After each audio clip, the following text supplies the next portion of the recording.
big setback for Paytm की जब शुरुआत हुई थी, या यूं कहे जब पेटीएम लाइमलाइट में आया था, तो उस टाइम पे देश में नोटबंदी चल रही थी। ये बात है 2016 की, और अब 2024 आ गया और ऐसा लग रहा है कि शायद पेटीएम की नोटबंदी हो सकती है।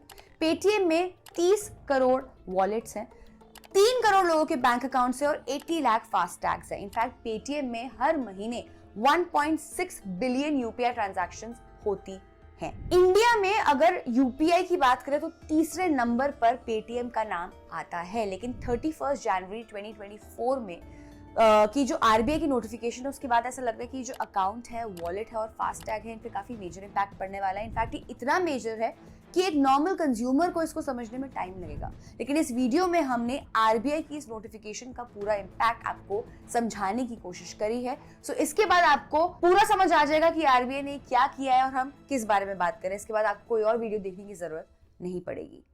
इम्पैक्ट समझने के लिए एक बार आरबीआई की नोटिफिकेशन देख लेते हैं। इस नोटिफिकेशन का लिंक हमने अपनी वीडियो के डिस्क्रिप्शन में डाला हुआ है, आप एक बार वहां पर जाके उसे चेकआउट कर सकते हैं। No further deposits or credit transactions or top-ups shall be allowed in any customer's accounts, prepaid instruments, wallets, FASTags, NCMC cards, etc. after February 29, 2024, other than any interest, cashbacks or refunds which may be credited anytime. इसमें पहला point है कि 29 फरवरी 2024 के बाद Paytm payment banks में कोई नया savings account, FASTag या NCMC card, national common mobility card नहीं खोल पाएगा। इनफैक्ट 29 फरवरी 2024 के बाद पेटीएम पेमेंट बैंक में कोई डेबिट या क्रेडिट ट्रांजैक्शन नहीं हो पाएगी। विड्रॉल और utilisation of balances by customer from their accounts including saving bank accounts, current accounts, prepaid instruments, FASTag, National Common Mobility Card, etc. are to be permitted without any restrictions up to their available balance. Customers के पास अपने कितने भी पैसे पड़े हैं Paytm payment bank में, चाहे वो सेविंग्स अकाउंट हो, फास्टैग हो, एनसीएमसी कार्ड में हो, जितने भी हैं, आप बिना किसी रिस्ट्रिक्शन के उसको विड्रॉ कर सकते हैं। ध्यान में ना, यहाँ पर 29 फरवरी की डेट नहीं लिखी है, तो आप अपने पैसे को कभी भी निकाल सकते हैं। No other banking services other than those referred in above, like fund transfers, irrespective of name and nature of services like AEPS, IMPS, etc. BBPOU and UPI facility should be provided by the bank after 29 February 2024. 29 Feb के बाद Paytm payment banks में सिर्फ fund transfers like UPI, IMPS etcetera की सुविधा available रहेगी, ताकि customers अपने पैसे निकाल पाए। इसके अलावा और कोई भी सुविधा अवेलेबल नहीं रहेगी। The nodal accounts of 197 Communications Limited and Paytm Payment Services Limited are to be terminated at the earliest in any case not later than Feb 29, 2024. ताकि पेटीएम कोई दूसरा लूपहोल ना निकाल पाए, इसलिए आरबीआई ने स्पेसिफिकली बोला है कि जो पेटीएम की पेरेंट कंपनी है 197, उसका नोडल अकाउंट भी बंद कर दिया जाए इमीडिएटली। और ये सारी ट्रांजैक्शंस को सेटल करने के लिए आरबीआई ने पेटीएम को 15 मार्च तक का टाइम दिया है। अब यार ये सुन के लग रहा है ना बड़ा भारी भरकम सा कि एक सेकंड क्या क्या बोल गए, क्या क्या बंद होने वाला है, क्या होने वाला है, कुछ बताओ।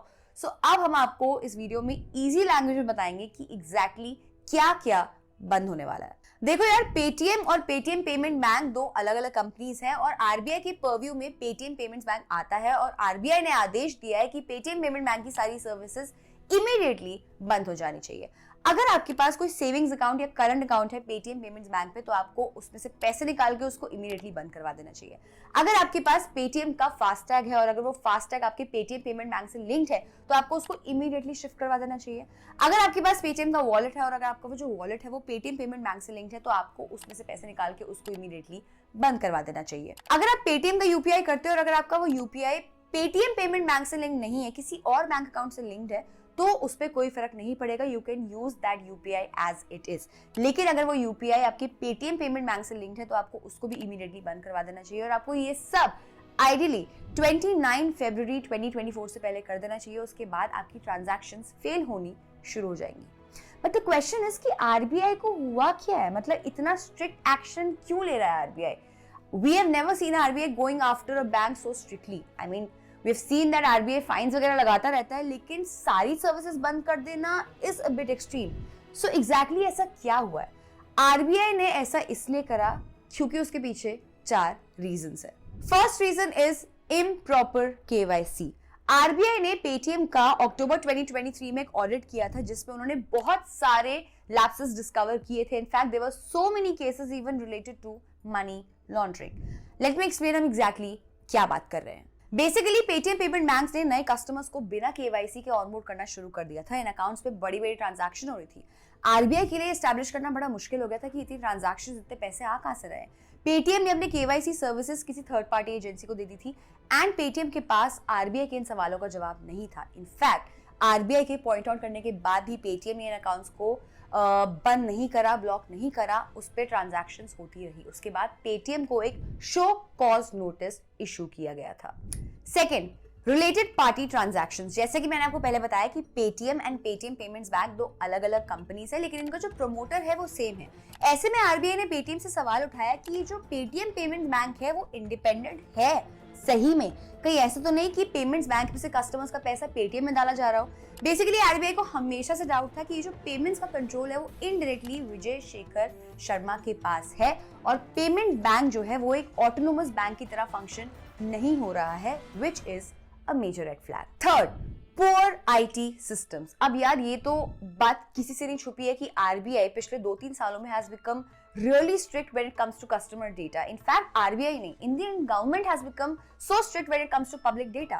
इसलिए इंडियन गवर्नमेंट ने चाइनीज कंपनीज लाइक टिकटॉक, शीन एटसेट्रा को बैन भी किया था. इसी के चलते आरबीआई ने पेमेंट बैंक का 2022 में आईटी सिस्टम्स को लेकर एक ऑडिट किया था जिसमें they found a lot of lapses. In fact after that audit RBI stopped Paytm from onboarding new customers. RBI के हिसाब से पेटीएम का जो आईटी सिस्टम है वो काफी वीक है, कस्टमर का डेटा लीक होने के चांसेस है, which is highly unacceptable. Fourth reason, customer quality. यहाँ पर RBI had a major issue with Paytm Postpaid, Paytm's most popular product with 3.7 million users and 36 million loans distributed till December 2023. यहाँ पर RBI को जो specifically problem थी, specifically from Paytm was customers' complaints and the quality of borrowers.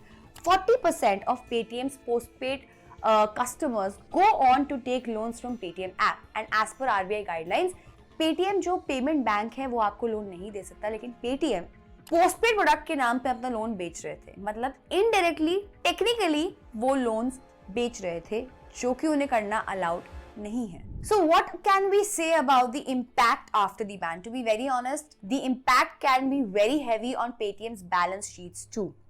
The impact can be as major as 300 to 500 CR. In fact, March 2023 में इनका जो EBITDA था that was minus 176 CR. So after this ban, इनके financials and the stock price will definitely take a major beating. In fact, immediately after RBI's announcement, Paytm का जो stock price है crashed. Their share price crashed by 40% within 2 days with lower circuit of 20% on both the days.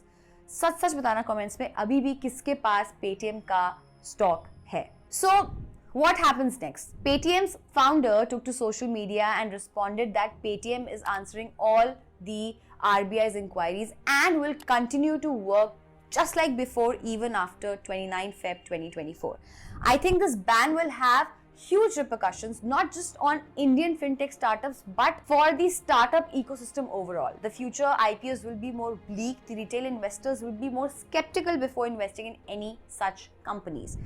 Basically, the whole ecosystem will set back by at least 3 to 4 years. Personally, we have massive respect for Vijay Shekhar Sharma. He is one of the pioneers of the Indian startup ecosystem and we'll be rooting for him from the sidelines. We really hope that Paytm and Vijay Shekhar Sharma find a way out of this mess. कोई भी इस पे information नहीं आएगी, we will update you guys about the same. Till then, be किफायती.